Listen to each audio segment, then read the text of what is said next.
Okay, Ralph, you just start off by telling me when and where you were born, what you remember about the Depression, and we'll go from there. Depression. Ooh, that's a dirty word.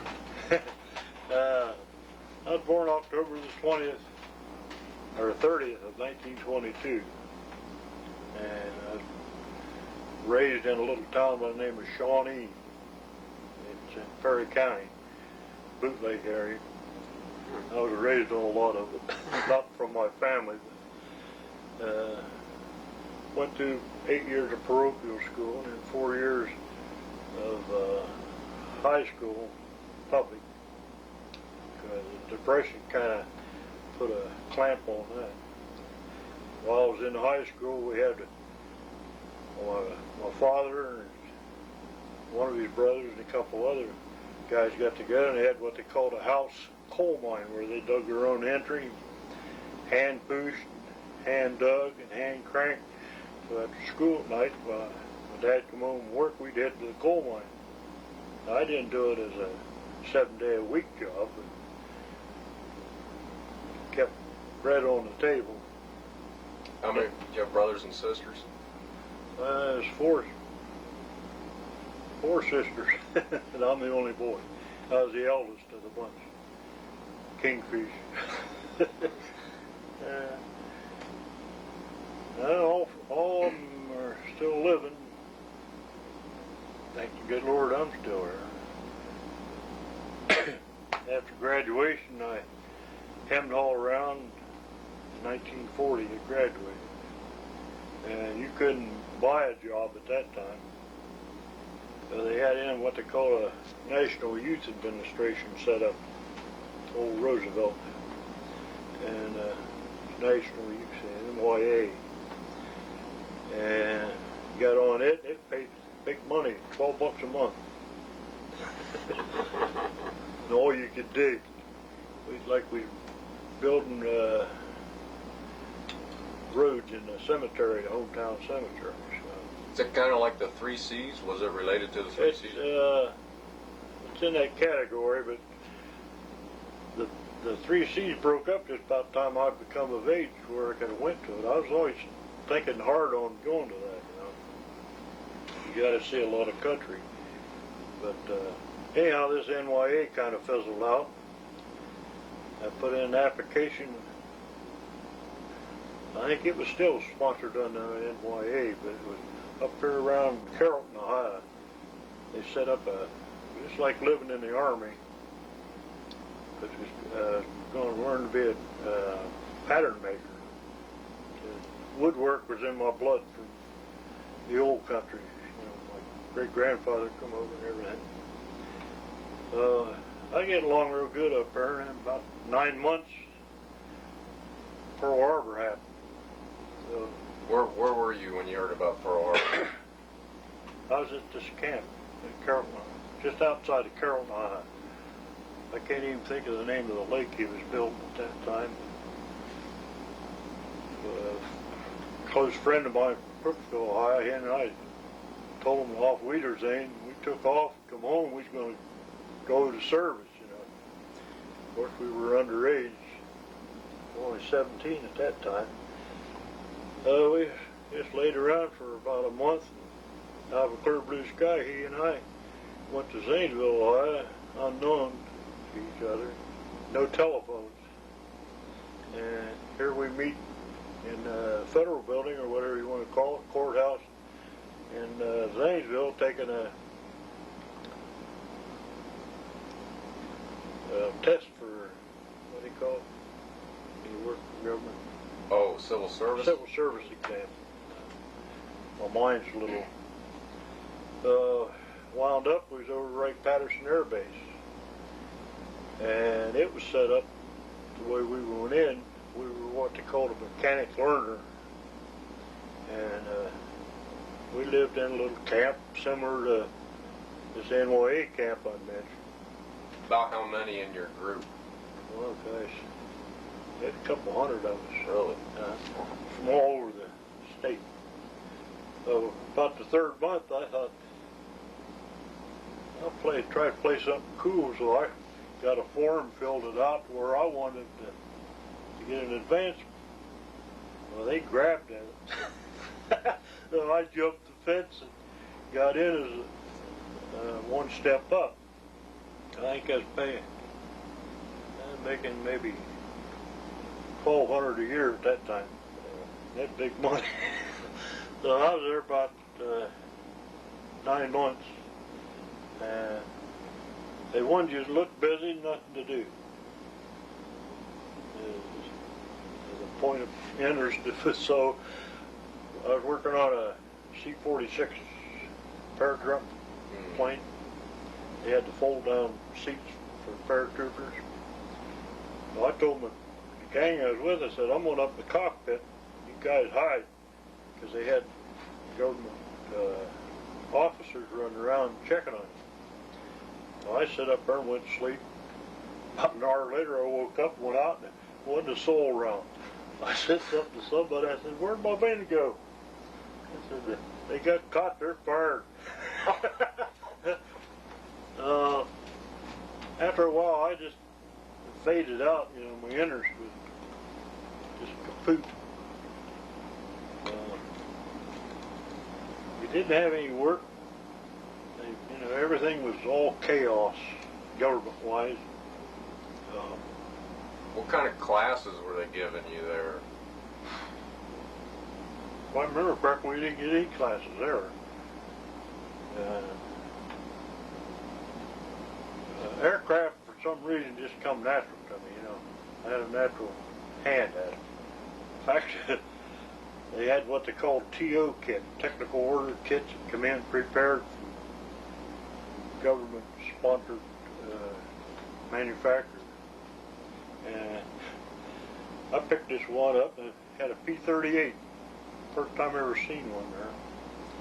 So I took the door off and read the directions. Took this little door off for a radio compass. First one that was ever installed in one, you know. What the heck? I just got my tools out, drilled holes. By heck and guess, I installed it. I went home that night to work back into Dayton. I was living in Dayton. Come into work the next day and the whole that blame high bar brass was around, waiting on me. What no? How I did that? I said, well, I just put it in according to the way the instructions said. They said you're supposed to have the plane jacked up and level. I never heard of that. This was after the war? No, this is still in 42. 42. Early part of 42. I just, well, guess I had it right on the button. So then they thought I was a hillbilly genius. In fact, one fellow from my hometown, he was a supervisor, and he tried to get me transferred into his group. He was in rebuilding wings. My supervisor wouldn't let me go. We had a couple B-26s. According to engineers, it wasn't even supposed to leave the ground, you know, the way it was underpowered, so on and so forth. They found out, oh, they had them in a training base down Florida, no, Tampa. They had a saying down there, one a day in Tampa Bay. They were widowmakers, they called them. They were, I mean, they didn't forgive you at all. But anyhow, we put these ships up on jacks. We had to take all the old fuel cells out and put in what they called self-sealing tanks, where a bullet go through and they'd actually seal themselves if the hole wasn't too big. So we got this ship all done. If you ever worked on an airplane jack, you know, about as tall as this ceiling, you don't just unscrew them and let them drop. But anyhow, they started letting it down off the jacks, and one guy got ahead of the other, and the ship started bouncing. Next thing we know, the jack's up through the wing. So we got another ready. Got it all done. They took it down on the flight line. Went through the procedures they had to for sort of getting it prepared for flight. And after a certain length of time, they got it all ready, and they backed it up against the fence at one end of the runway and sat there until at full power it started to dance. Cut it loose and went clear down the end of the runway, jumped a big ditch and went on through the fence the other end. So they never did. They've tried to rig them up to where they could fly them not non-stop, but fly them to England. They eventually got them over, but I think they had to take them over on boats. Were they just too heavy? Huh?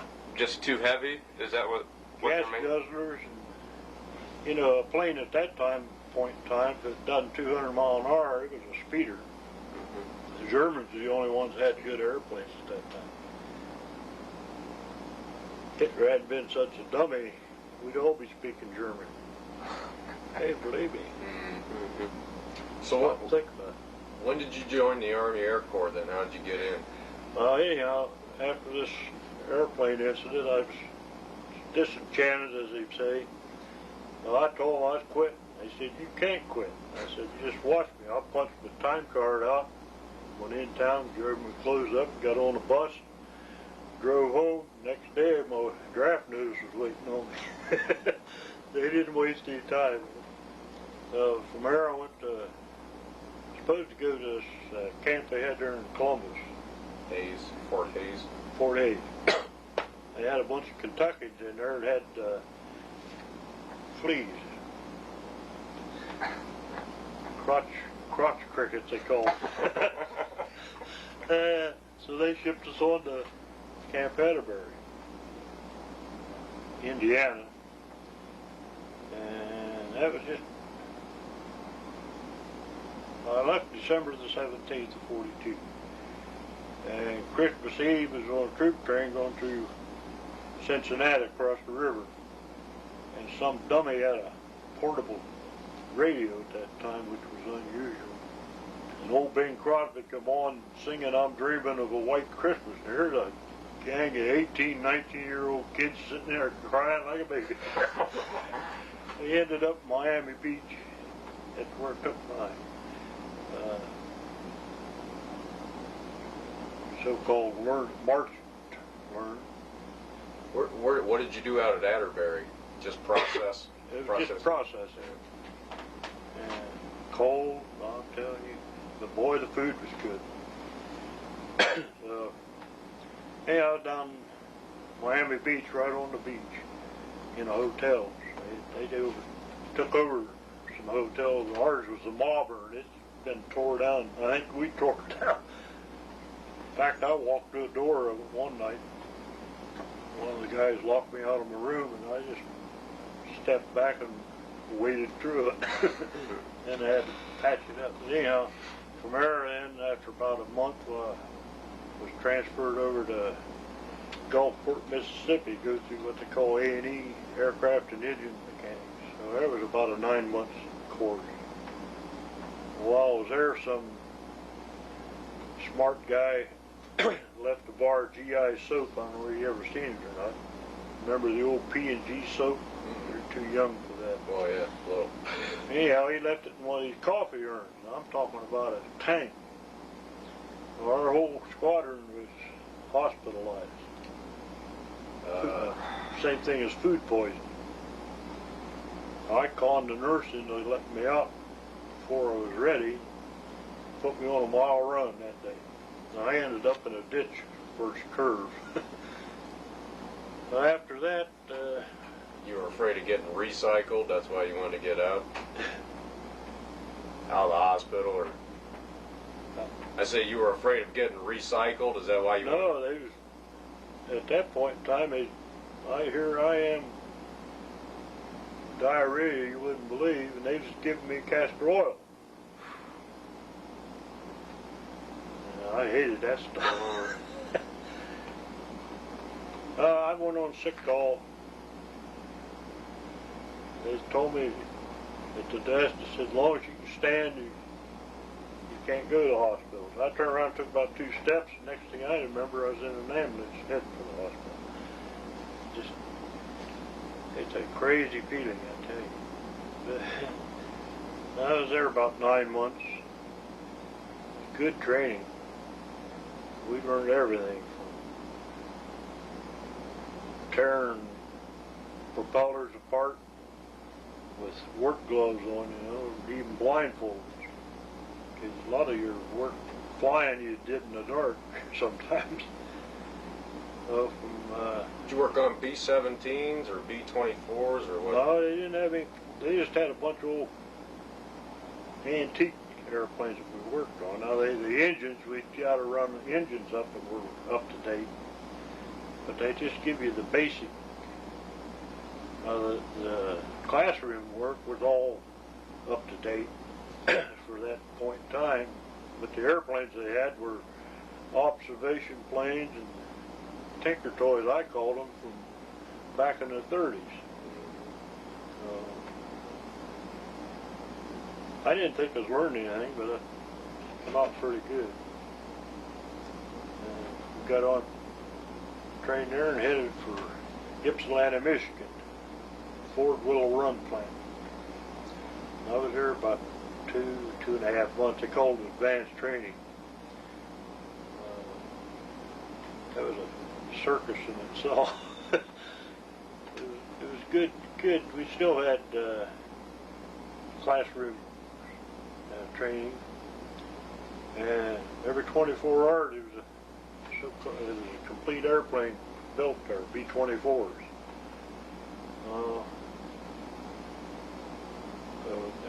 They'd take the class out, and we'd take turns firing up the engine and run them cycling through, pre-flighting them, more or less. So from there, then we went after about 2 months. Where did it go?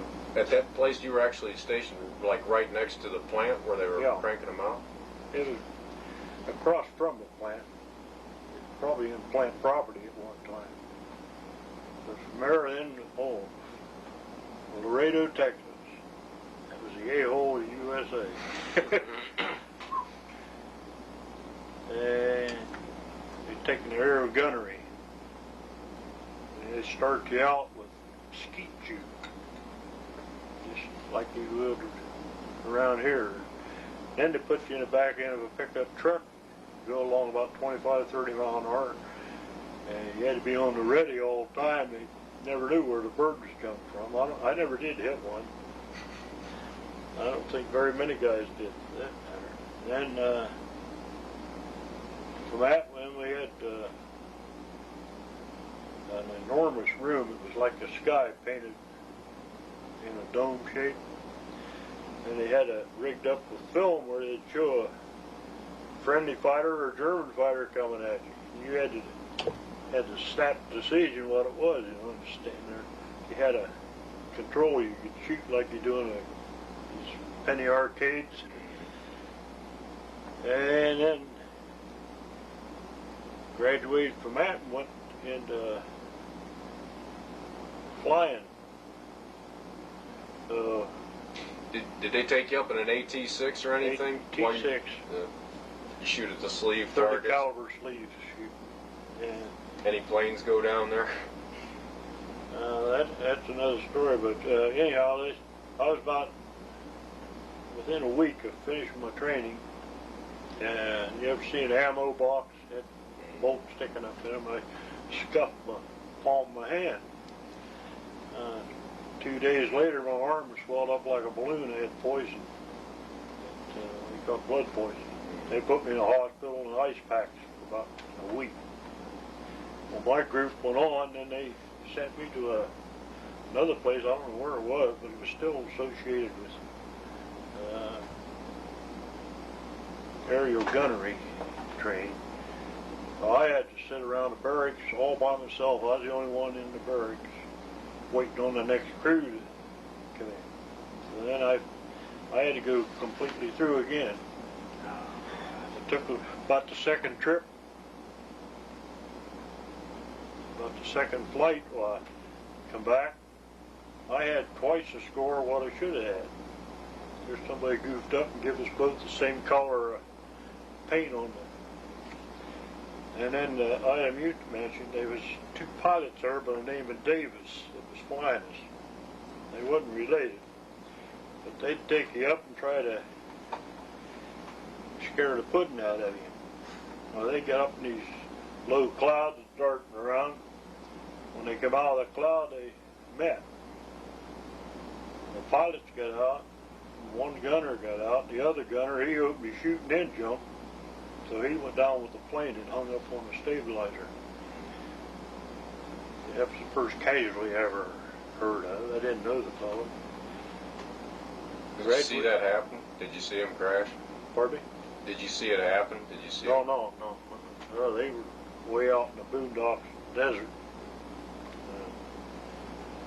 Graduate, got it out of the T6 and then in the twin-tailed. They had a turret. Yeah. If your score wasn't too good, they'd come in real close. You could sit there and just practically write your name in the sock to make sure, they wanted to get rid of it. So from there, then got a 30-day leave, got to come home, and then from there I had to go back, transferred out to Salt Lake City. That was a crew grouping area. I was there about a month and a half. Unknowingly, I met my tail gunner there. He seen me saying prayers one night. I had a little book an aunt of mine sent me. She was a nun down Nazareth, Kentucky. Well, she sent all us boys, soldiers and sailors, prayer book. I still have it. And he come up and started yakking to me. Well, I didn't particularly want to talk to him, but I tried to explain to him, So, then he's mentioned that his mother had been a Catholic. He used to be Catholic. I never associated with him. But lo and behold, I end up on a troop train then. About a month later, we're on the way to Casper, Wyoming. And here he's in the crew. We had a radio man, my tail gunner, he's from Pennsylvania. He's dead now. But he was what they call a armament man. And one, two, three other enlisted men, they all went through the same training I had. The pilot called them in one at a time on the train, the co-pilot, wanting them to take the flight engineer job. Well, I was the last one, so he acted at me a little bit. Wanted to know if I'd take the job. I said, I'm not particularly interested in it. He said, well, you're the last one. He tried to explain, well, I'll give it a buzz.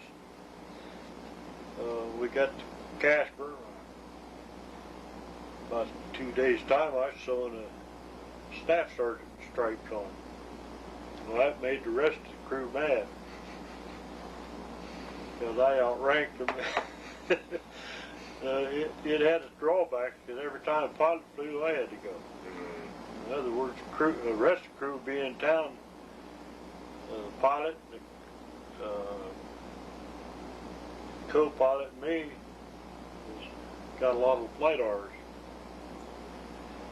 And one time he went up with an instructor, the pilot, my pilot, me, and the instructor pilot was going to check him out, see how good he would be at formation flying. This is in B-24s now. 24s. You got the B-24s at Casper. Yeah. Now at Salt Lake, was that where the 459th was formed? No. No. I don't know where it got started. Honestly, I belong to the association. Some groups they formed up that way. I thought maybe Yeah. the 459th was one of them. No, the reason I don't know, I'll try to explain it this way. We were supposed to go to England. So we went up here to New Hampshire, forget the base, and I'm stayed overnight. They cut our orders. We took off. We was out over the Atlantic. We got a recall.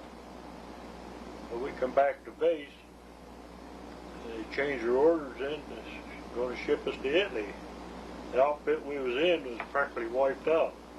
They shooting them down faster than they could train them and bring them over. So from there we went to Gander Bay. Gander over to the Azores. Had to wait for tailwind.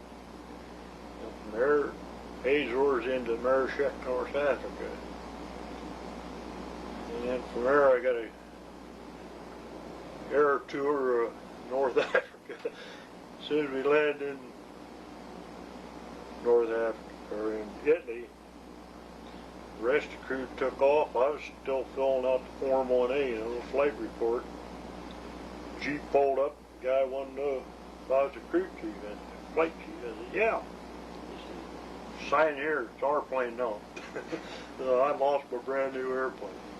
He was in Lincoln, Nebraska, the pilot and I had to sign for a new ship we got. That's where we left from. From there to go to New Hampshire. Okay, then back at Casper, to back up then, I got you off track. Yeah. So at Casper then, how long were you guys there? I'd say offhand about two months. At least 2 months. Then from Casper we went up to getting back on track. Went to Lincoln, Nebraska. And then from from Casper we went down to the Air Academy, Colorado Springs. That's where we supposedly had our high altitude training. You got to wear an oxygen mask. Just we never flew high enough before. We was only there about a week, and then flew up to, or went on up to Lincoln, Nebraska. That's where we picked up all our gear, flying suits they called them, the sheepskin boots, all that. And we was only there about at the most a week. And then orders were cut to go head for overseas. As I said before, we were supposed to go to the 8th Air Force in England.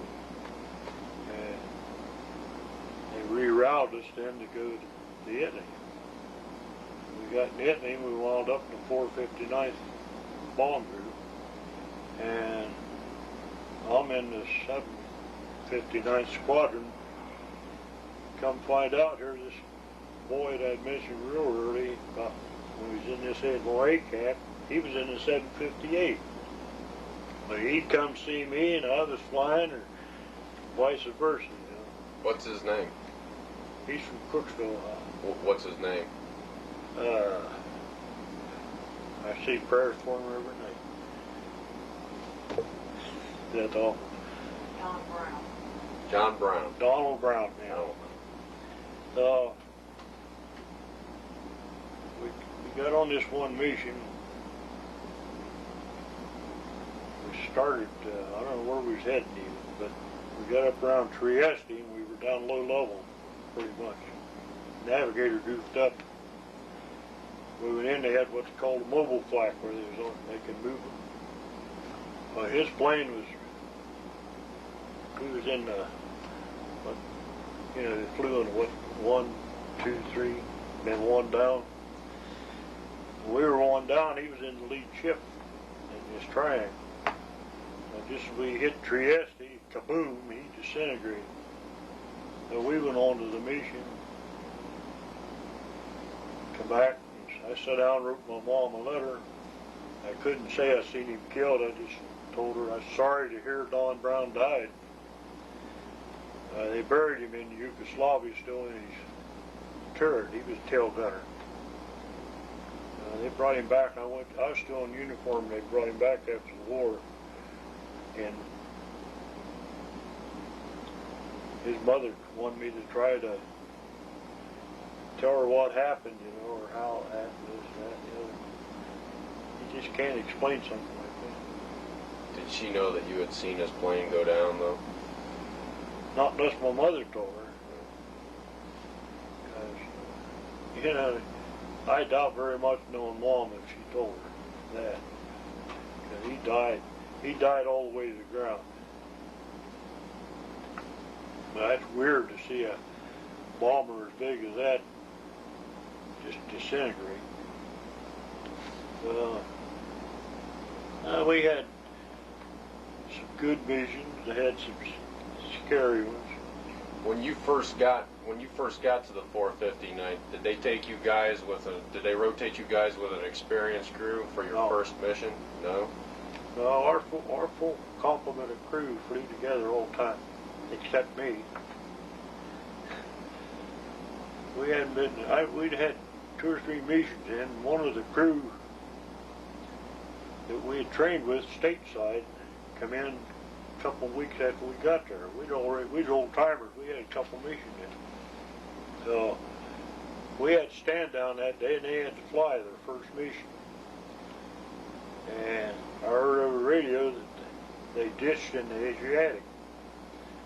So my tail gunner and I grabbed their 45s and went to their tent. And I was sitting my tail gunner and I was sitting in their tent on one of their cots with the 45s up. So here comes the first sergeant, because we heard it. As soon as the crew went down, he went in and salvaged whatever he wanted, and then bagged up. So I threatened to shoot him. So I spent 2 weeks with a pogo stick picking up papers, restricted combat. What, they were going to go through his things and take out what they wanted and then send the rest back? They did the same to me. Did the same to Sergeant and his kick private or whatever he was. They go ahead and gather up everything they wanted and then ship home stuff. So my crew went on, and they had several missions on ahead of me. So I was shot down on the it was either the 25th or 26th. I think it was the 26th. What date did you get to the 459th? When did you start flying missions? I think it was in May of 44. May of 40. Early part of May. Had the 459th been in on the Ploesti raid? They weren't, were they? Well, I was on one raid. In fact, I got a paper in there,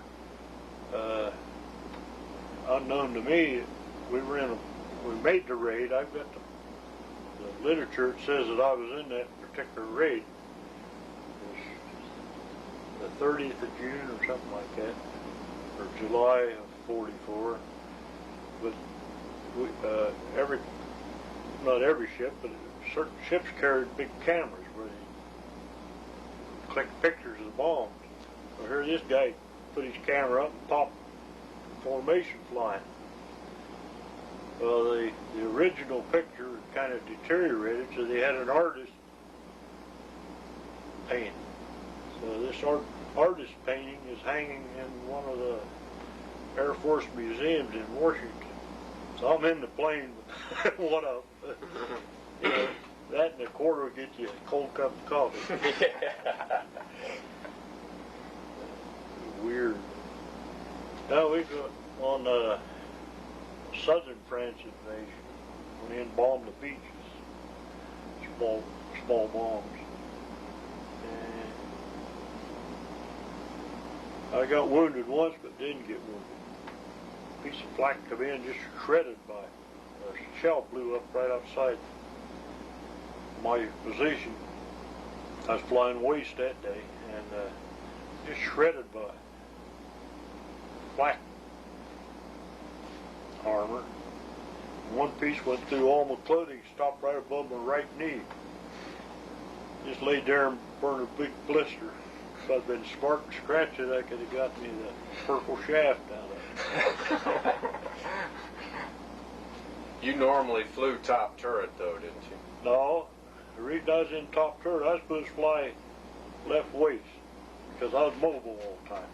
I was between the pilot and the co-pilot on takeoffs, landings, and then I had to transfer wingtip fuel after we been up. You know, I was calculated. And had right above the wing in the rear, there's a toggle switch that I that would motorized that would transfer the fuel from the wingtips. You could do it by flying this way and then this way, but this sped up the situation. So in other words, I had to fly there just to waste because I was mobile. So in doing this, we left the ground 80-some degrees. By the time we got to altitude, I was soaking wet from sweat. I dang near froze to death. I wore it. I couldn't keep warm. Anyhow. Doesn't the engineer normally flies top turret though, don't they? No, that's just on 17. Just on I 17. think. Okay. Now, the reason I was in the top turret the day we got hit, shot down, months before that, they said I would have to go take camera training. And I'd have to take care of this big, enormous camera they carried. I did like the devil, so I told my upper turret gunner, I said, "You just sitting around doing nothing, you go." So he went and took the training on. So whenever we carried a camera, well, he flew my position, I'd take his. What the hey? The rest of them just sit around.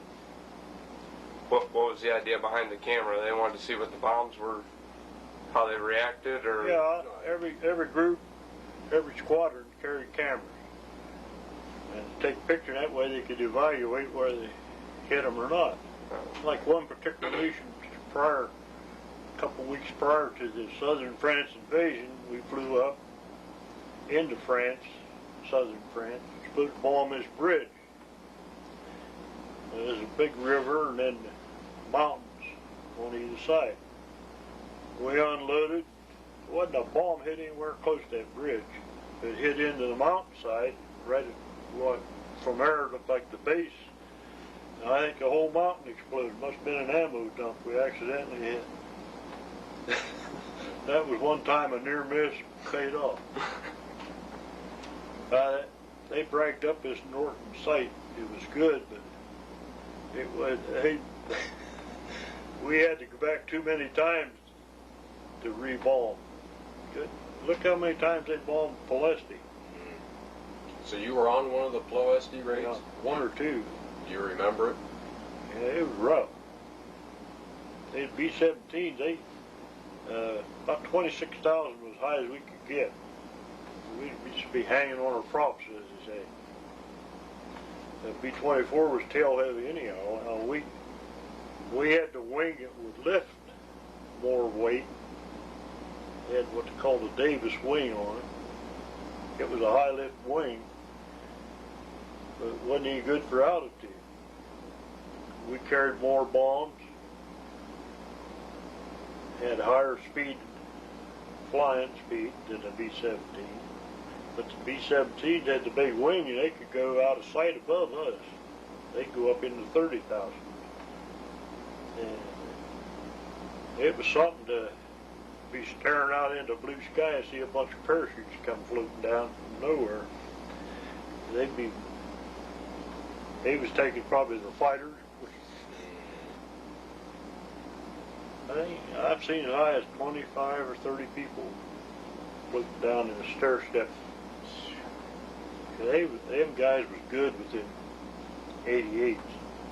The day we got hit, they supposedly switched over to 90 millimeter. That was on Blackhammer, Germany. It was a oil refinery. And that particular mission, we dropped a bomb. I was flying the upper turret that time. We was carrying a camera. As soon as we dropped our bombs, the whole squadron kicked off on a hard left turn. Well, just as we started our turn, the two ships alongside of us disintegrated, and we took two direct hits. But ours went on through the wing and didn't blow, or we wouldn't be here. But anyhow, another squadron mistook it for us, and we were reported KIA. No survivors. No. We hit the ground, the tail gunner and I, he was a Pennsylvania hillbilly and I'm an Ohio hillbilly. We'd always planned we was going to try to stick together. So him and I was the last two out the back. And he went ahead of me, as I said. Well, I was carrying a chest pack. It's a smaller chute than the backpack. I don't know where I hit my head or what, but I don't even remember. I remember starting out, and that was the end of it. Next thing when I come back to myself, my chute was open. What do you call it? Centrifugal force. Well, muscular reaction I opened on the chute and didn't know. This is over Bratislava you're talking about right now. Is that where you were shot down? This was over Germany. Oh, okay. We were still in Germany. But no, I'm sorry.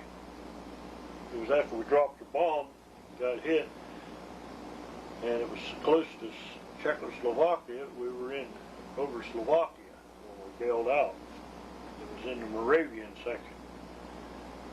Well, my chute, I was fuel soaked from the hit we got. I was in almost like jumped in a bathtub. You jumped out of the left waist? They had a hole big enough in the floor to pop through.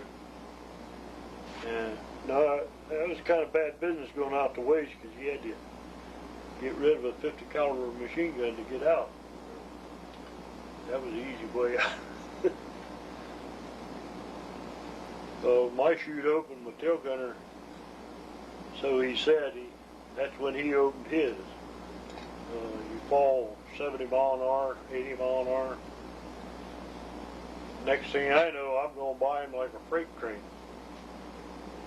We talked to each other. I'll ride on by him. I was on the ground long before he hit. What'd you say when you passed him? Well,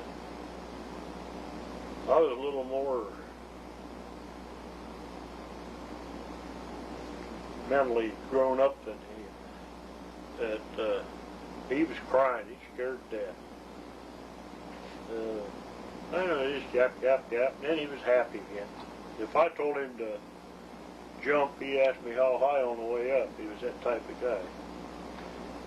When we hit the ground, we wasn't over 30 feet apart when we hit. Well, I thought I was coming down over some telephone lines, so I slipped the chute and it started me swinging. Well, I hit on the downswing and plus the approximate 10-foot jump that they say you're doing. And from my waist down, I thought I broke every bone in my body. He come running over, and I told him, I said, good, leave me go, leave me alone. Get out of here. Oh, I'm not going to leave my buddy. It was potato patch. I said, well then hide the chutes. He's busy doing that. He came back, he says, there's soldiers are coming. I jumped up and run like a deer then. Instant before that, I couldn't move. Why did you come down so much faster than he did? The chute torque was fuel soaked. It's made up in panels. One complete panel was ripped from where the cord attached clear up to the escape hole in I came down like a rock. He came down okay? Yeah, he didn't have a bit of problem. When your chute first opened, did your boots pop off? No, I thought my face did. It hit me in the face. I'm sad against the chest pack because my bombardier, he wore a chest pack too. He was like me. He was moving around. And when he hit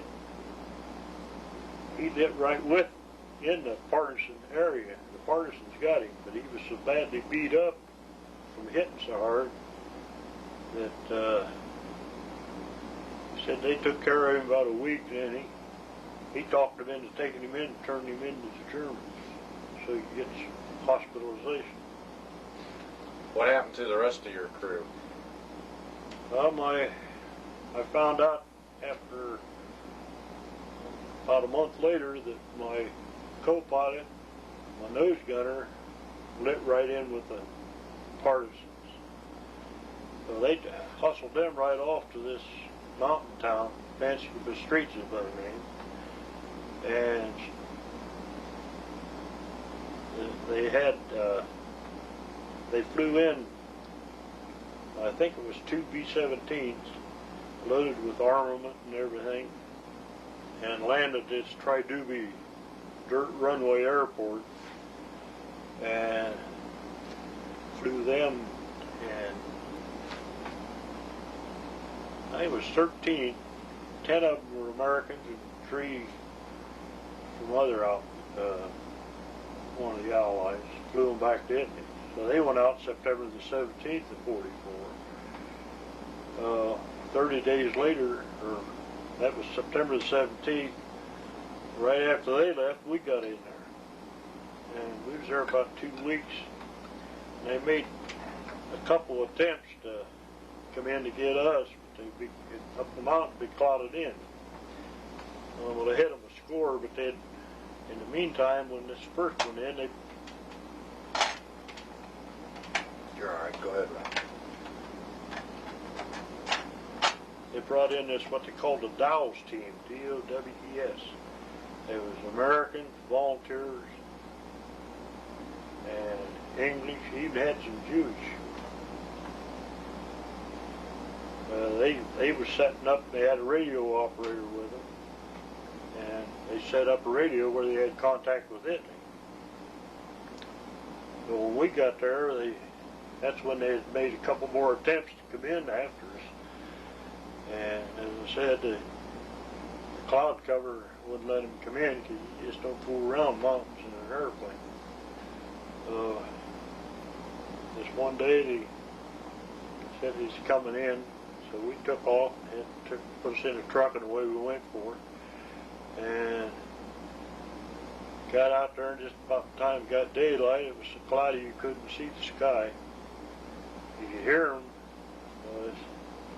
They thought they was going to abort and go back. Some lucky rascal when a P-51 made a real tight turn circle, come right down over the airport. And somewhere or another he talked them in. It was 3 B-17. One got hung up in a bomb crater. The Germans used to come in there and drop bombs at night, them old Ju-88s or whatever they had. And we unloaded 3 ships. I got composite copies of them. This was all top secret. My parents never even knew what I went through. And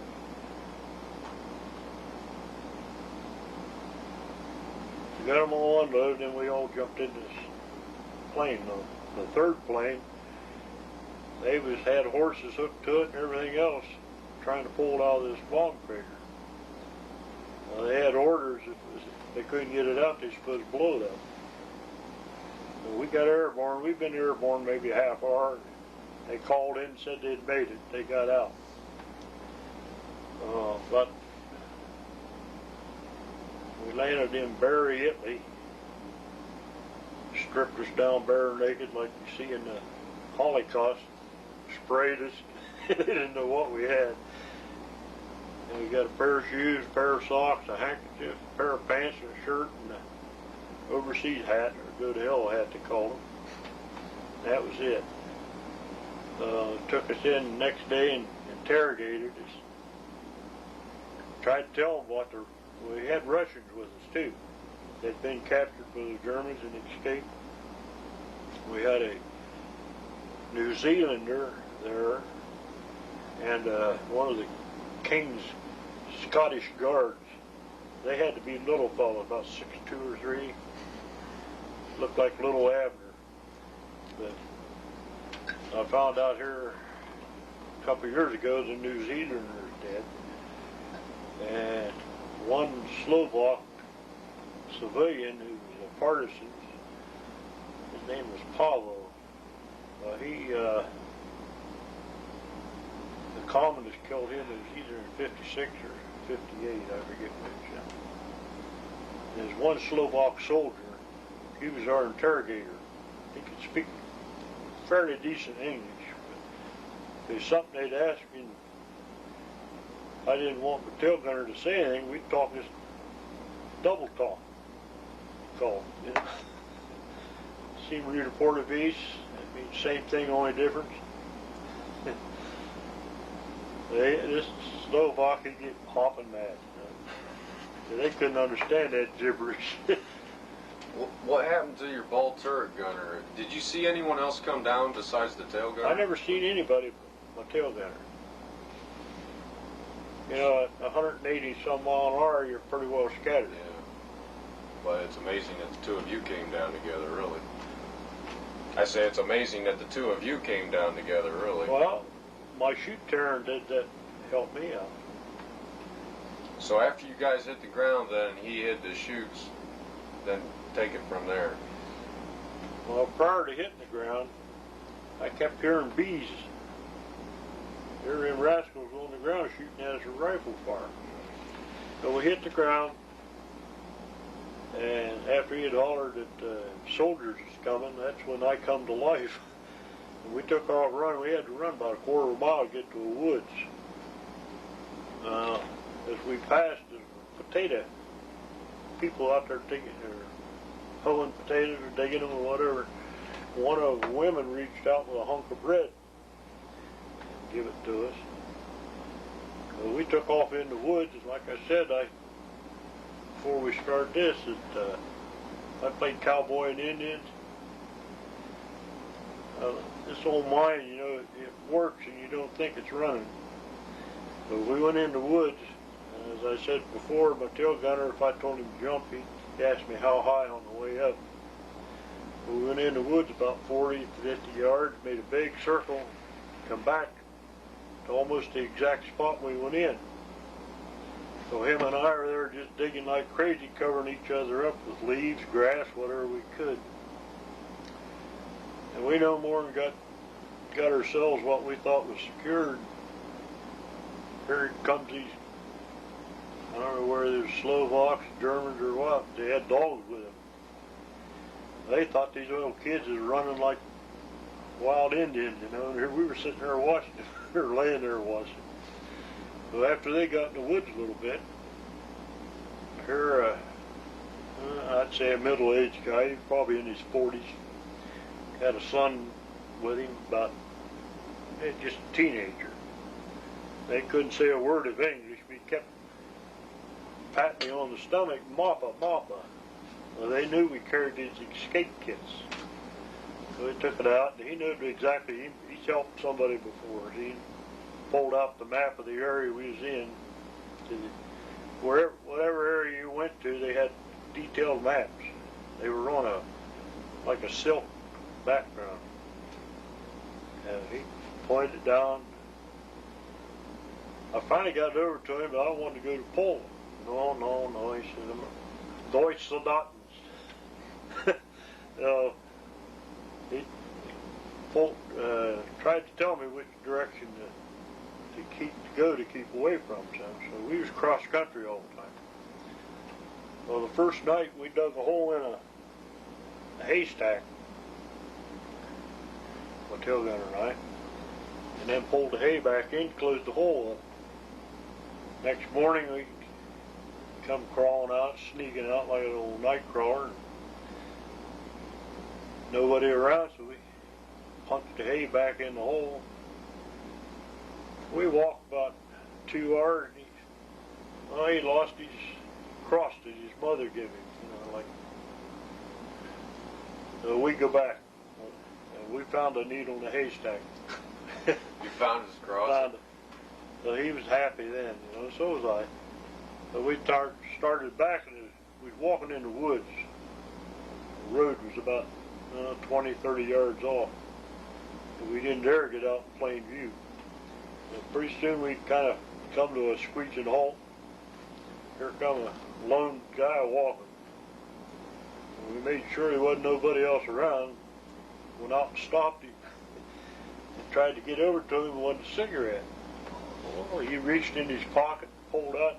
Here he was had been in the nearest village shooting snipes, picking up cigarette butts. So he went through a bunch of them and gave us each a nice big one. I had a full carton the cigarettes on board ship. I was afraid to go after them. I thought we was going to blow any time. That 100 octane, they don't have any friends. Did you see your plane go down? Did you see it? I heard it. I heard it crying and moaning when it goes into a spin. It was on automatic pilot, so that'd give everybody a chance to get out. But when it run out of fuel, we had two engines, what they call running away. You know what that is? Number two, that's the two, and number three, that's the two engines in close to the fuselage. When something goes wrong, they go into what they call high RPM, and they spin way over their RPM. And if that prop would come off, which they do, it'd cut the fuselage right in two. And we had two runaways, and there couldn't have been much fuel in there to keep it going. So man, like I said, I thought I was in a shower. I drank enough probably to get me back to Italy. So when you guys got hit, a shell went through each wing? Right at the leading edge, and that leading edge is about that thick, about that long, and it ripped the left and right side out. I could see it out of the corner of my eye. My depth perception is better than normal person. I about go crazy sitting in there in the room. I'm looking at this TV and I see a hummingbird outside there flying around over here. Backing way up to when I was in Texas. I'll think of the name pretty soon. They took me in for a gang of us into this room where you're sitting for about an hour, just completely black, no lights, nothing. Then they give you what they call a night vision test. Well, I learned when I was a kid, going back to this cowboy and Indian bit, that you don't look directly at a given object. You look off the side of it and you read it over here. So I made 100% on it. They scratched me out and made me take it over again. Yeah, you know, those old hillbillies had the edge on city kids.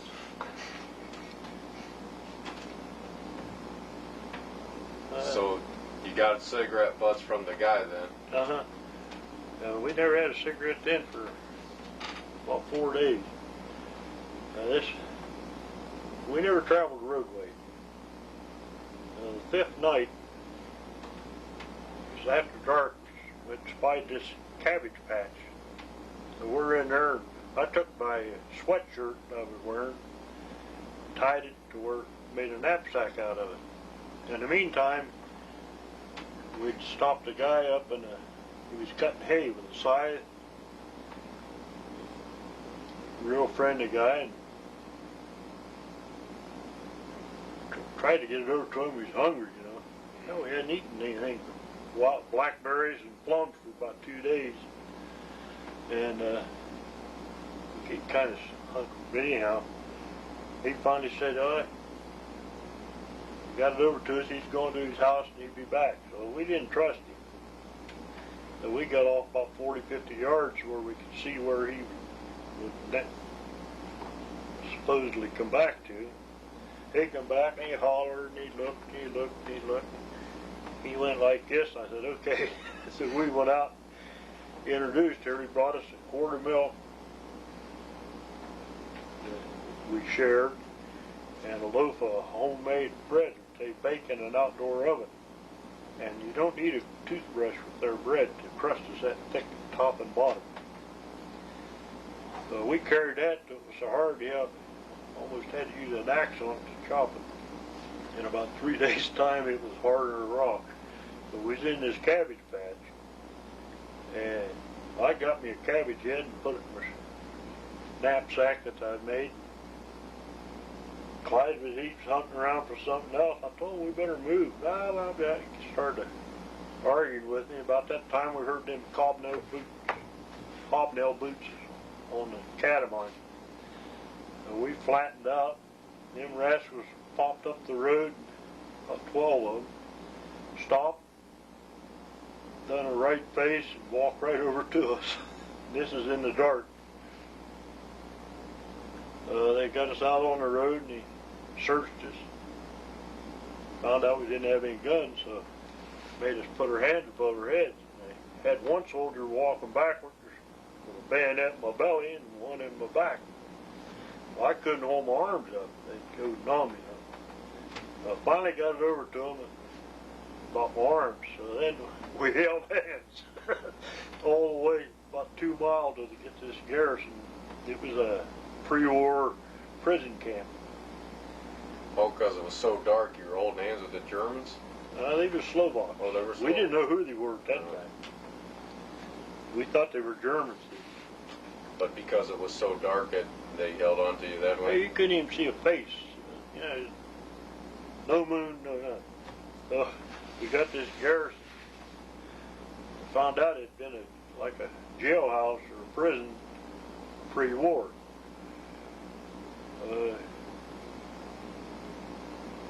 Nobody could speak to each other. They put us in this cell, and all you had was a board with a blanket on it. And the blanket tried to walk out money all the time. You know what I'm saying? Yeah. Bed bugs or whatever. So we no more got to sleep because we'd pretty well run out. And they come and unlocked the door and hauled us out in the room, and they had an old fellow who'd been to America 30 years ago already yet. They come over after World War I. Well, you'd be surprised how many people we met that came over here after World War I. Worked themselves to death because they could live on the scraps off our table. And they went back because our daughter was 4 of theirs. They were rich when they got back there. So anyhow, they had this fellow there, and he yacked with him, and he could speak enough English. The commander, he was satisfied. So we sit there and we're drinking Slivovitska. It's a plum brandy and vodka. And then they brought in a big bowl. The commander's wife made a big bowl of scrambled eggs. Oh boy. Clyde got so sick he was hanging out the window. Fuck, was drunker than skunk. You know, it didn't take much. So we was happy. The next day, went out in the courtyard. It's all walled in. And here's a red convertible sitting there, belonged to the commander. And he had a private for driver or whatever. But before we left, well, they took us in. They had a big dinner for us. And this fellow that I said could speak a little English, he was there, and I got a picture of him, and I'm standing there talking to him, my hand up on his shoulder, you know. He was an older, about my dad's age at that time. And they went in, they had a big dinner for us. Then after that, you know, everybody shaking hands, go out, and they put us in the back seat of this convertible. The commander pulled in a white coat, just like the German wore, takes his pistol out and lays it on the seat, and then he jabbered something to his driver. They got out and went on back into the building. So we're sitting there looking at that pistol, look at the wall, better not. So we just kind of sit back and relax, and about 5 minutes later they come out. Now they just buddy then. So we found out after we got up into the mountains, some of the soldiers that was with the group that captured us, so to speak, told us that they were all on the second floor with their rifles on us. If we'd have touched that pistol, we'd have been blown away. This same soldier he gave me a picture of me with my hand up on this, that they took my hand on this guy yakking with him, you know, talking to him. And then he said he had some more pictures, going to bring them back. I never did see him after that. About the time that I got the picture, the Germans had us encircled up in this mountain. They're about 10 miles away.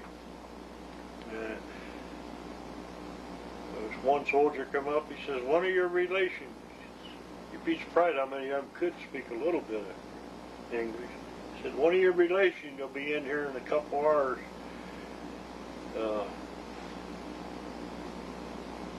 See, all my relations either Navy or over in the Pacific. I don't think they'd get a boat in here. But pretty soon here comes this little guy. He's pardon my expression, he was a New York Jew. Name of Fuchs. You know, English or Dutch or Jewish, it's Fuchs. I'm not even listed on the chit that they sent back to Italy, where our government was paying them X number of dollars. Their dollars is called coronas. They're like $3,000. It's got about 10 or 15 of the guys I was with named on it. And then they, just about a day or two before they flew in to pick us up, they had a group picture of not the full complement of 27, I think there's 16 of us total. One of them was a Slovak soldier who was, I found out he got killed right after we left. He was our interpreter. And then they had this Slovak guide that walked us through the mountains for a couple, 3 days. Pavo. He's the one that said the communist that shot him, killed him. These soldiers, were they Tito's or were they pro-German or what happened there? All the Germans, all the soldiers we were with were Slovak. Slovakia is divided into Moravia and the Slovak, and they're split now. Slovakia is strictly a nation that by itself split off from the rest of it. Moravia, they call the other part. They're High German. That's where they'll tell you when we was floating down, they were shooting at us because we was on their side of the fence. When we got picked up, we got over into Slovakia, 5 days walking.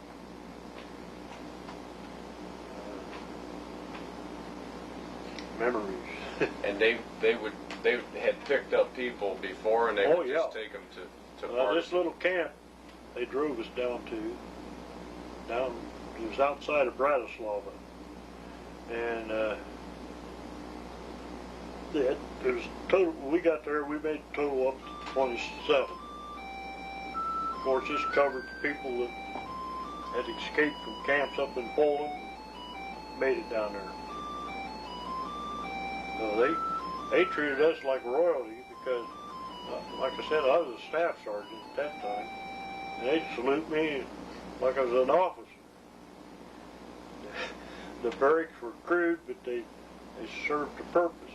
We didn't have to make our beds or anything. They had their privates come in and sweep it up and whatever had to be done.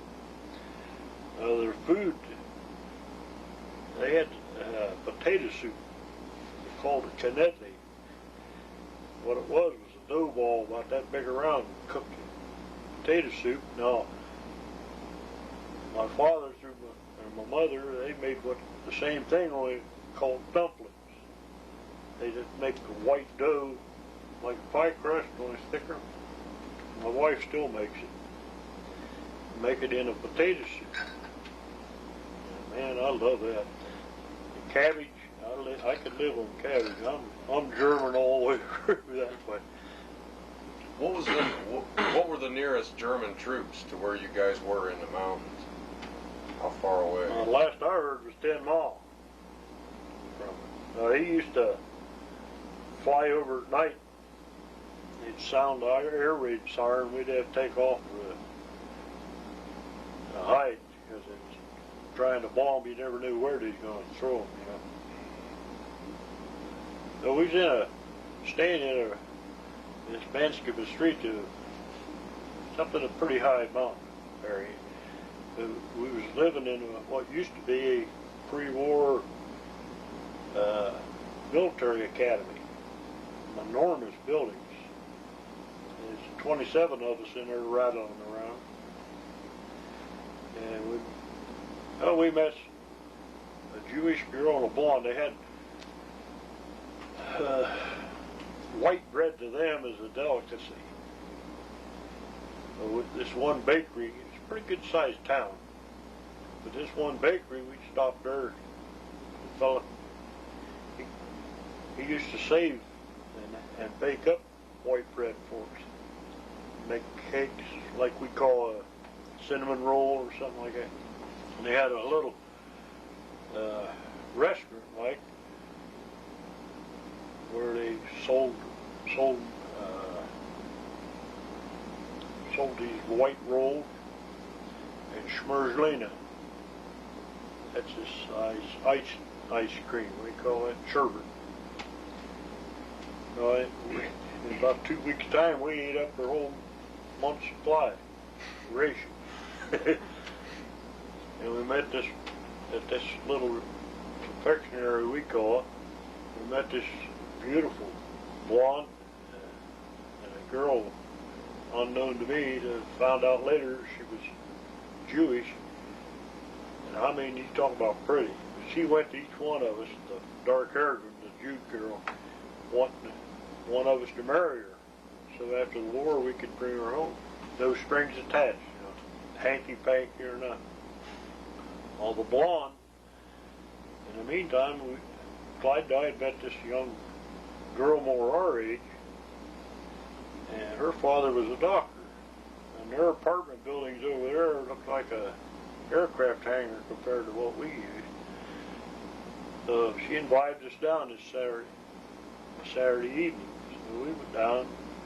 She told us she had all the top American records. How'd she get them, the records? This is coming. Now, so we go up there and go in, and you don't have a thing to serve you like tea or anything like that. She starts putting these records on, and I heard them back in the 30s. To us, they were antiques, but she thought, well, she really helped. But it's all good, clean fun, believe it or not. And next day, never did meet her father. But next day, one of the guys, we said something to this brunette or dark-haired Jewish girl, where this blonde was. She said, oh, they killed her last night. She was a German spy. Supposedly. Who killed her? Slovaks. They used to tease these guys. They'd have them up in the hills with us. The Germans. They'd take a hand grenade, pull the pin out, try to make them take it. Just tease the tar out of them. They would scare them to death. I'm talking about guys half again older than me, than I am at that time. I was just a teenager, about 22 years old then. These Slovaks were teasing you? No, teasing the guys that they were turncoats or German background or whatever. So a lot of paranoia then. That's probably what killed her, huh? Yeah, boy. Now we had some pretty hairy deals. They'd chase us off of one hill, we'd run to another, over this period of time. Cause they brought in the so-called army group, Germans, and they were all kids and old men. They was coming up the valley of this place we were staying, the camp, and the Slovaks had pre-warning that they was coming, so they were up on the high points. They let them walk in and then blowed them. We had this one Jewish boy with us. He's just 15 or 16 years old. The Germans made him witness when they shot his mom and dad. And he just went bananas. And one fellow in prison camp, he was nuttier than a fruitcake, an American. And he kept telling us he could speak German, though. Couldn't prove it by us. Well, the night we took off for the hills when we revolted, Clyde and I, and we took him with us. About the second night, I told Clyde, I said, that guy's nuttier than all get out, so we were sleeping right out in the bare ground, you know. As soon as he got sound asleep, we snuck off and left him. He finally did blow his top completely. He's a German guy, conventional. We had enough worries without him. He beat all kinds. And these are all Slovaks, all of these people that you're with? Like the Jewish girl, was she from Poland or where was she from? I don't know where she's from. Probably there's a lot of Jews still in Slovakia at that point in time. They hadn't completely eradicated them then. The ones the Germans more or less accumulated was up in Poland and in Germany itself, Austria. They hadn't got down to the fine comb and the outborn areas. Were there any British in that group with you? Any what? British? With us, yes. Some British officers that come in with this Dawes team I mentioned. They were later captured. All of them shot as spies. The one American, he was a Navy captain. Holt Green was his name. He was the leader of the outfit. He was a heck of a nice guy. Talked to him. And he got a bullet in the head, we found out. No rest, but all of them, but a couple got shot as spies. What was the whole purpose of the Dawes team? Trying to organize the partisans. Agitating, you know.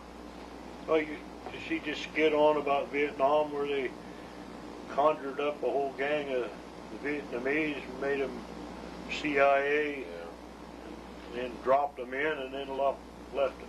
Now they're going to have to pay them all those years. They just walked off and left them in prison camp. So this Dawes team was more or less trying to get in contact with Tito? Tito's Yugoslavia.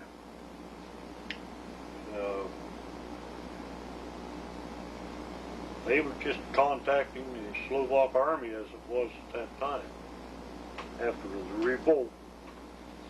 And the whole army revolted.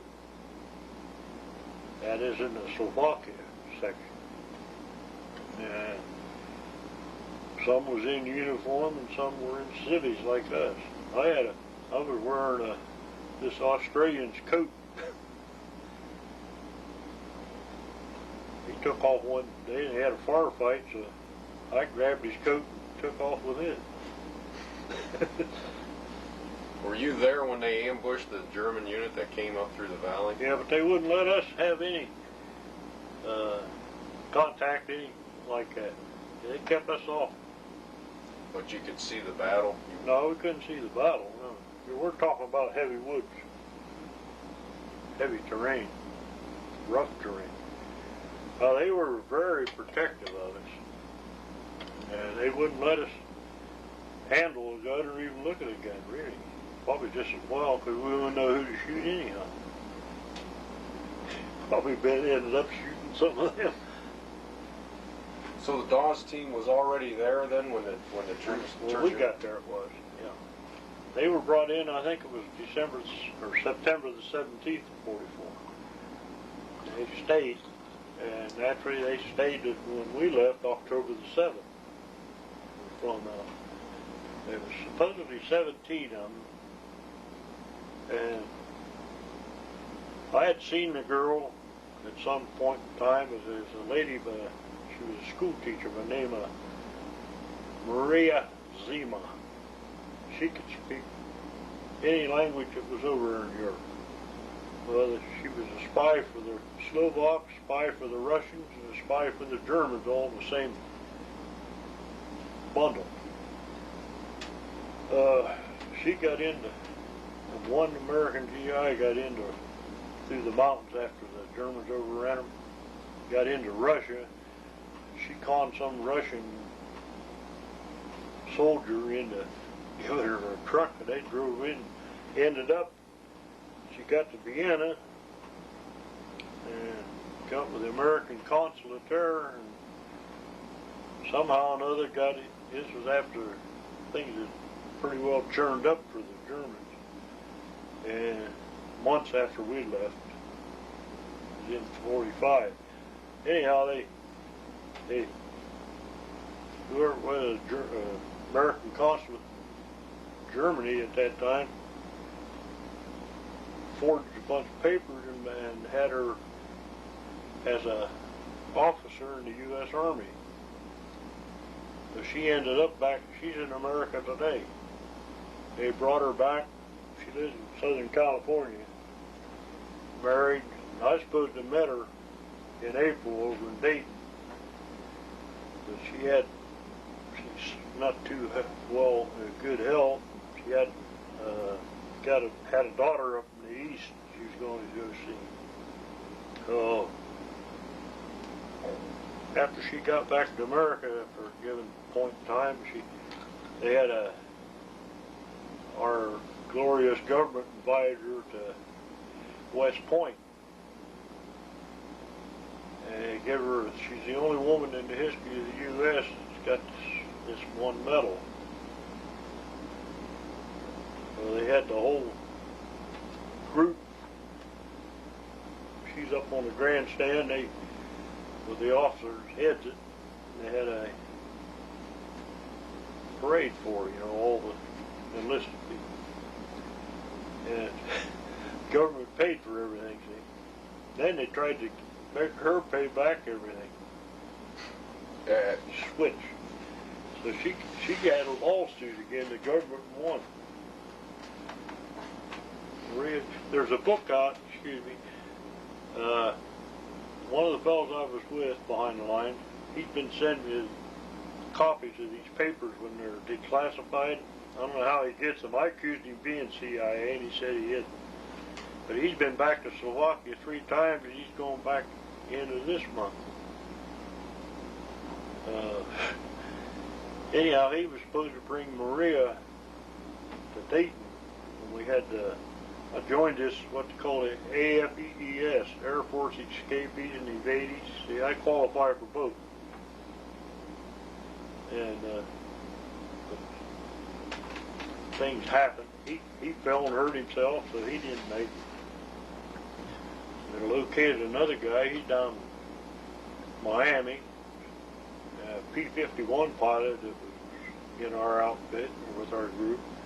He's from Cleveland. I've seen him. This is all out of the 27? Uh-huh. Supposedly, according to this fellow I've had letter contact with and phone, there's only about 15 of us left, near as he can find out. Now this Maria Zima was with your group too? She was there and there. She was all over the place. But you saw her while you were there, right? Yeah, at one point in time I'd seen her. I wouldn't know her if I stepped on her, but, she was just a kid like us at that time, in her early 20s. Now, you didn't have time to get too friendly with people. How long were you guys all together up there? I was down the time our ship was hit until we got, the day we left, it was my 45th day. So the government qualified me for 44 days. What date were you shot down? August 22nd of 44. Just almost at noon. So the Dawes team arranged for the B-17s to come in Yeah, then? they had radio contact. They brought a sergeant with them, radio man. So they talked back and forth to Italy all the time, very Italy. And they'd made 2 flights in. supposedly 13 out the first time, and then 27 of us the second. That was the end of it. Now they had these organizations like that all over Europe. They was in Budapest or around Budapest, because they had their guerrilla fighters too, partisan. And I guess after the Russians overran prison camps there around Palestine and that, they said there was just a continuous line of planes going and coming, picking up extra prisoners. Man, it was nothing. We'd take off with 300 or 400 planes. It was lucky if 100 come back sometime. Figured the average of 9 men on a plane. They got to the point where they wouldn't even carry a navigator except in the lead plane and the secondary plane. In fact, my navigator, we got back to Barry and interrogated and reclothed us, if you pardon the expression. And they told us he got 2 or 3 days to do whatever you want. So Clyde and I said, the heck with this noise. So we were out on the highway thumbing. The 4x4 comes by. It's a big truck. Guy stopped, soldier. Where are you headed? I said, Sharanola. That was our, outside of Sharanola was our base. Oh, he says, I'll take you right there. So about 1 o'clock in the morning that night, he drops us off at our headquarters, my squadron headquarters. So I went in, I asked the CO at that time, he's just a lieutenant. I said, by chance is Raymond Dodge still around here? Yeah, he said, he's still here. No electric flashlights. So I said, well, do me a favor. I said, take us to his tent. Wake him up when after he sits up. I said, shine a light in my face. Well, he did what I told him. That guy come up out of there and he cried like a baby. Because we were all supposedly KIA by eyewitnesses. But the good Lord was with us because every one of them proved come back. There's 3 of them gone now. Died. A radio man, my upper turret gunner's dead. He was a Polish boy from Buffalo, New York. And my tail gunner, he was from Williamsport, Pennsylvania. He and I used to go back and forth about every 2 years to visit. What's the name of your crew members, if you can tell me? First off, what's Clyde's last name? Thompson. Thompson. Raymond Dodge was my navigator. My wife, I've got them all wrote down in there.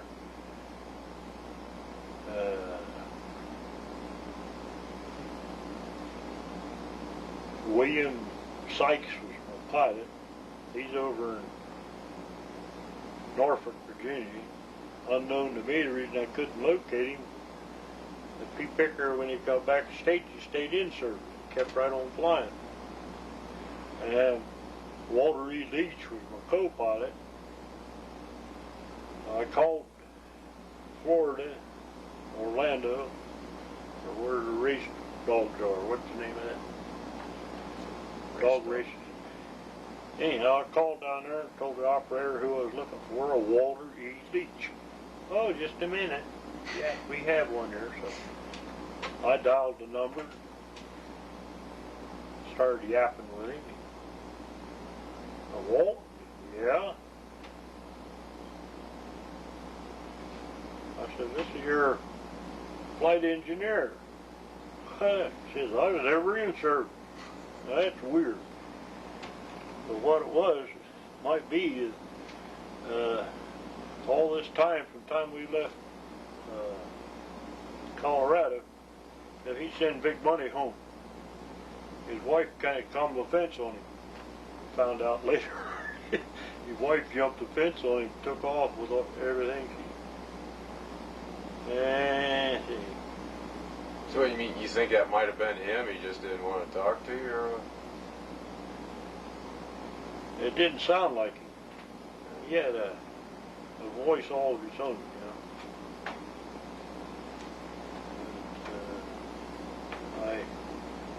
Bombardier, we flew out. What was his name? From Tulsa. Jesse. Jesse. Yeah. What's the last name? That's weird. Getting old. Me too.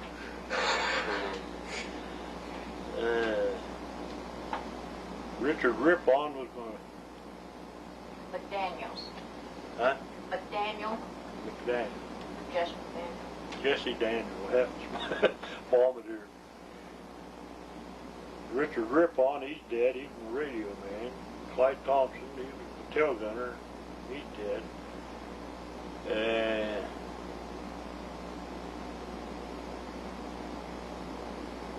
I can't think of the other two now. The one boy was from California. He's my nose gunner. He's about as friendly as a rattlesnake.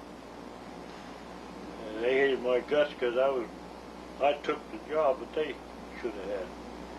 And my ball turret gunner, he was overbearing as all get out. He was from Chicago.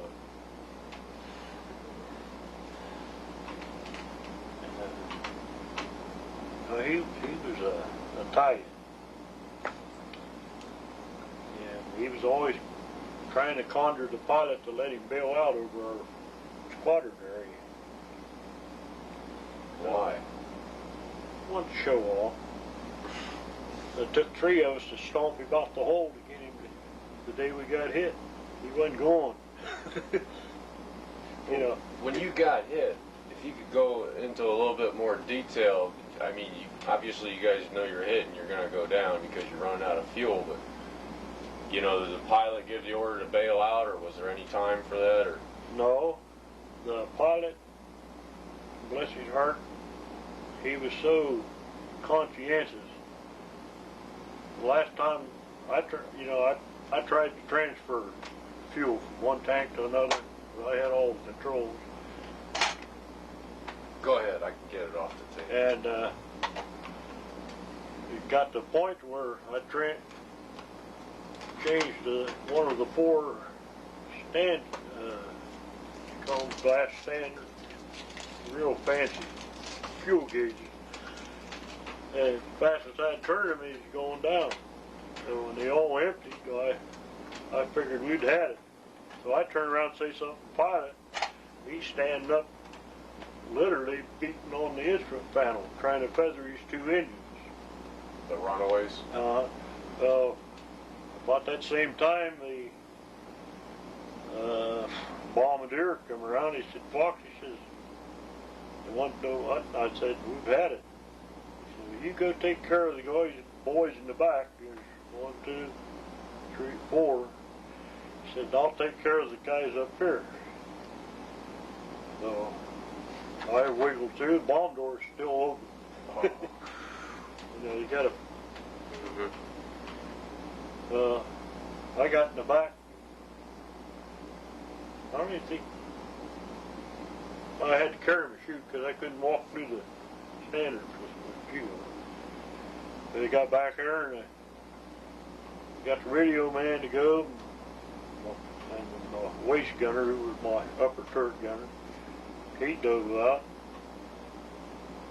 And, well, this was after we stuffed my Italian buddy out, my ball turret gunner. Did you get him out of the ball okay, or did he know what was going on? He wasn't in it. He wasn't in it. 9 times out of 10, he never flew in it. Why? He scared him. He's real brave, talking, but he had a yellow streak about a foot wide down his back. That was my impression of it. Why'd you guys let him fly without being in the ball turret? Now, pilot wouldn't say nothing. Now, we used to take off and go up over Trieste, high mountains above you all the time, even on a mission. So I was, like I said, when I was flying left waist, these mountain trails they'd have a rest area, a little brick stone building. Every time I'd see one, I'd well, the Germans were still in control. I was dancing that. And my next fun was an old German airfield was in the Adriatic. They landed their fighter planes right on the beach. And we were supposed to go over there and fly low level and shoot at the planes to get used to shooting. Well, I'm on the left opposite side shooting at these Italians out pitching hay. Not shooting at them, but they didn't know the difference. I'd seen them jump clear off the top of the hay. Well, what altitude were you guys flying when you do that? Oh, 300-400 feet.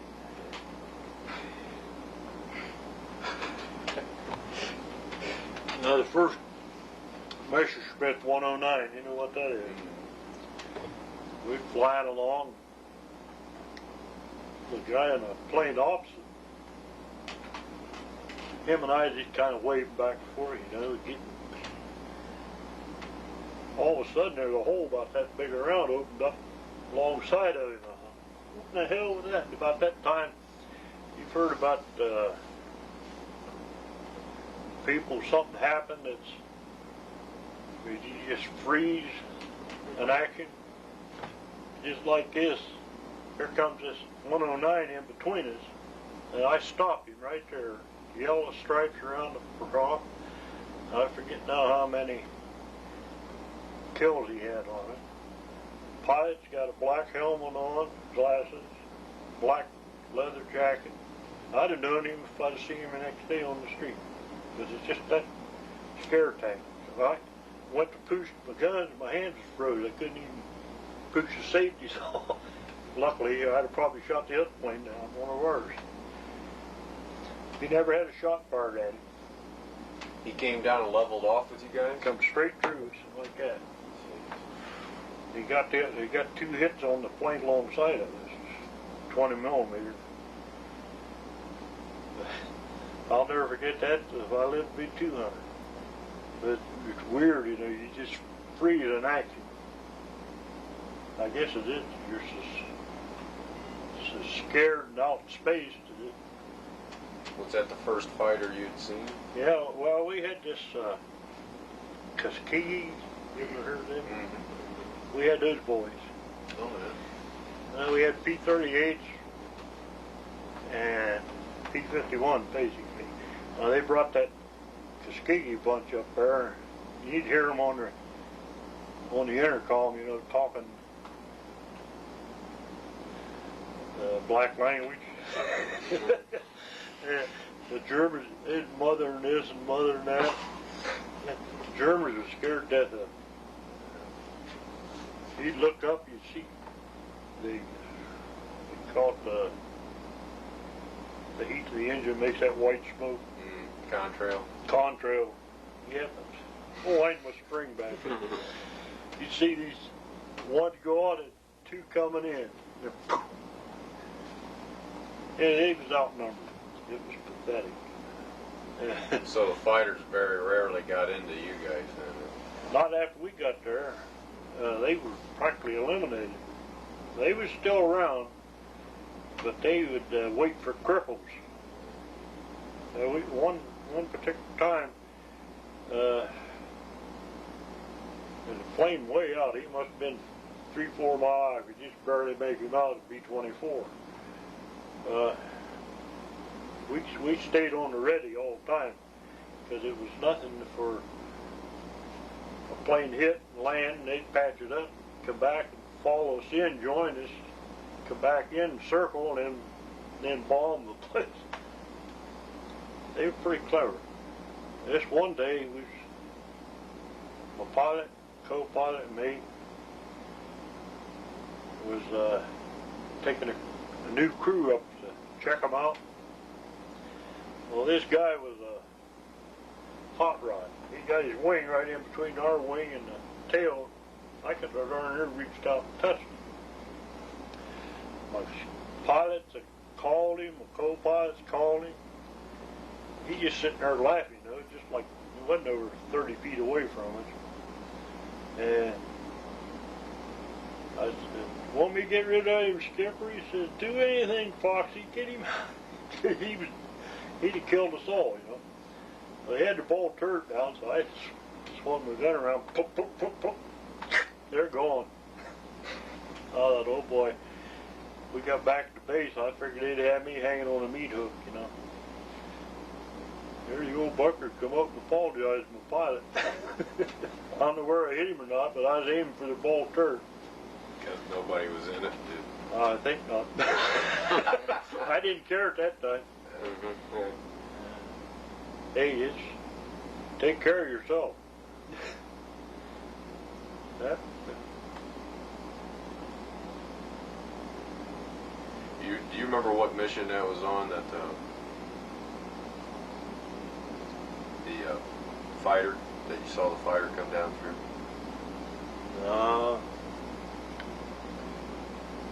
it was up into my 20s, so I don't know exactly. But it's the first fighter I'd seen close.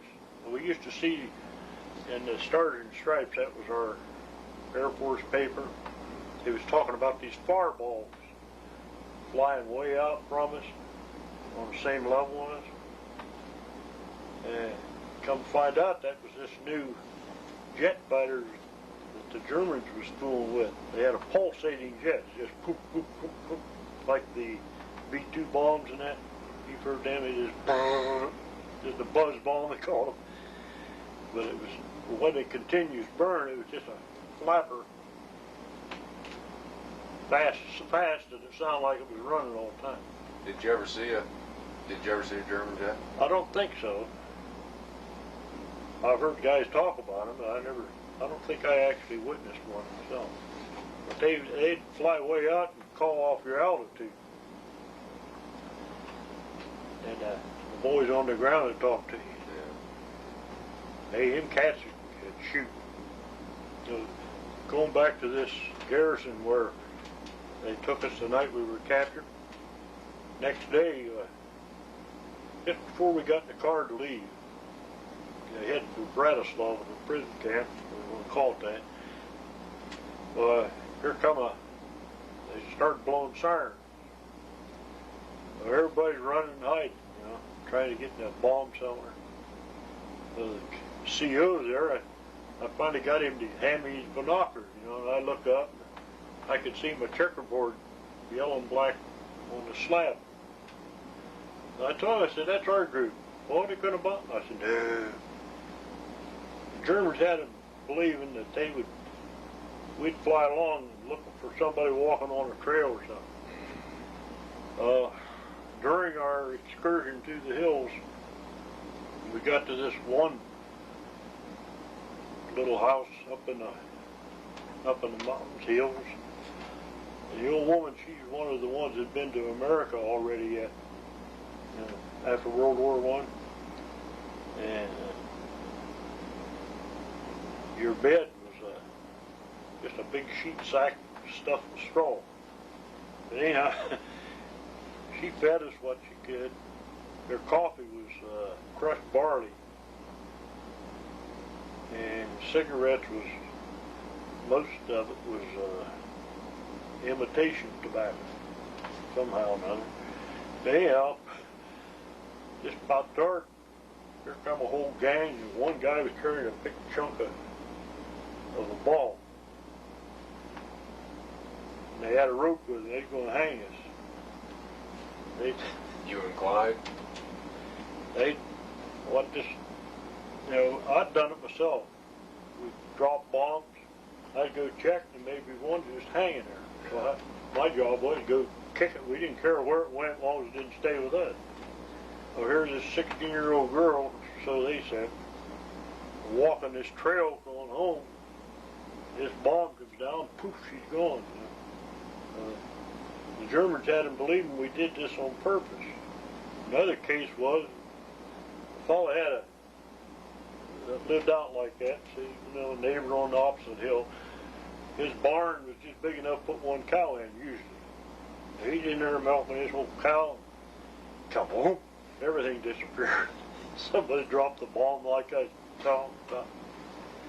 Well, the Germans had them believing that we actually flew along looking for that kind of stuff. And it's like when we was being interrogated before we went to this camp. The high-ranking guy that they took us to, I don't know what his rank was, he was over the commander of the outfit that picked us up. Anyhow, he'd slobber off something to our interrogator. Wanted to know how many pilots was in the plane. Well, I said, 2. Got 4 engines, had to be 4 pilots.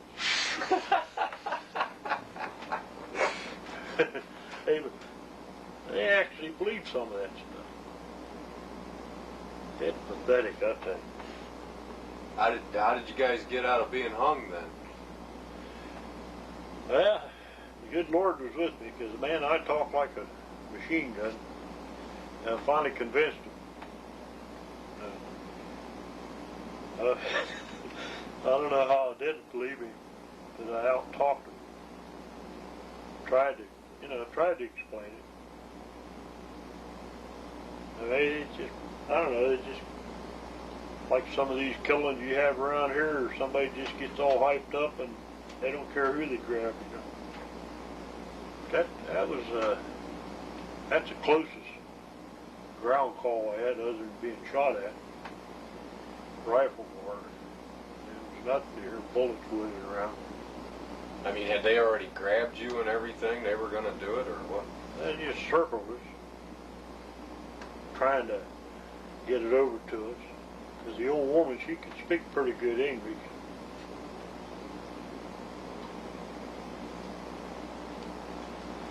Oh boy.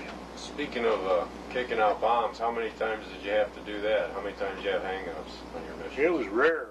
I probably didn't do it more than once or twice. Thank God, right? One time, we carried 50 pound or 100 pound practice bombs. They were painted blue. They had powder charge in them. Pilot, co-pilot, my bombardier was all with us that day. We were just out on a practice run. They had a little island out in the Adriatic that we used for bomb practice. Looked like a postage stamp, 15,000 feet. But all of a sudden, the navigator or the bombardier let me know something was wrong. I looked back and heard all the bombs laying in the bomb bay. Somewhere or another, they salvoed with the door shut, and they ain't supposed to do it. So I go back and I gather them all up, put them in, stack them in between the racks. They're already armed, ready to blow if you'd hit them. So I rigged up earphones, got out where I could talk to him. I was sitting on this thing that wide, walkway, about that deep. Legs crossed, hold on, and he went ahead and opened the doors in. So he'd fly over and he'd holler, bombs away, and I'd flop one out. So he did that about 6 times. First time he ever hit the island. Crazy. You got more testosterone than the two of us put together sitting in a Bombay like that. Good God. Well, I'll tell you another trick I used to pull. After I come back from overseas, we were down in Miami on R&R, what's it called? And they cut orders they was going to send us to Washington State to train on B-29. So the whole gang got together and went to CO and just jumped up and down. Poor suckers, they were scared of us anyhow, because most of them were Pearl Harbor rejects after the bombing there. I'll tell you that in a little bit. But he didn't know what to do. I think Atlanta was the headquarters at that point in time. So he called up there and I said, hell, we don't know what to do here. So just put them on our Project R. That's for Romania. That covers the whole bit over there. Well, that meant right now we had an automatic leave 3 or 4 day leave to go home. So we commandeered a Greyhound, the whole gang of it. And we drove that thing clear into Columbus, Ohio. We didn't drive it, the bus driver. And I got 1 day at home. But anyhow, they put us on this Project R, so that automatically gave me a choice of any base in the United States. That was classing you as a prisoner. Well, I put in for, at that point in time, Lockburn Air Base. They checked it out and it was loaded. The closest place I could get was Illinois, Chinook Field. So, okay, that's close enough. Got to Chinook. What am I going to do? So I signed up for hydraulic specialist. Not, as a schooling, so I could stay there. Got a 3-day pass this one weekend. Jump on a train, go to Chicago, pick up a train there. That's a weird place to get a train. You go from one train station to another and come east. I'm sitting on the coach, look over here and the MP next to me. I'm with a 3-day pass. He's just a buck private PFC, and at that time I'm a tech sergeant. That's another story I forgot.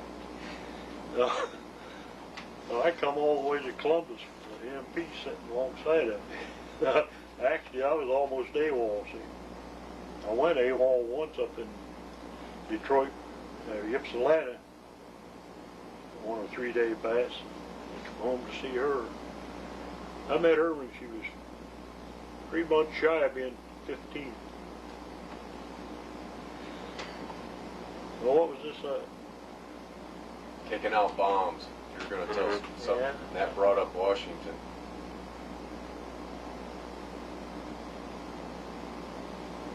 Or blank. I'll tell you something, then you going back up and say something else. Oh, okay, now cut. We got back to our squadron that night. I told you we left Barry on the 3 days of school off. Next morning, well, in the meantime, Dodge, he jumped up. He said, "I'll be right back." He goes get some captains, and officers, and friends of his. Every one of them carrying a bottle. Well, sometime that morning, so I was told the next day, some captain carried me to bed. I mean, I was evaporated. When I come to, went to asked where Dodge had went. Said, "Oh, he went over to main headquarters. Said he'll be back in an hour or so." He come back with 2 or 3 months back pay I had coming. Shot down before payday. And he says, "Here's your papers, you're a tech sergeant now." He got me tech rate and got my tail gunner staff rate. Give me a buck sergeant at that thing. So I made out like a bandit on that. Rich hillbilly. I'll tell you what, you want to shut her off there today? Because we're about out of tape.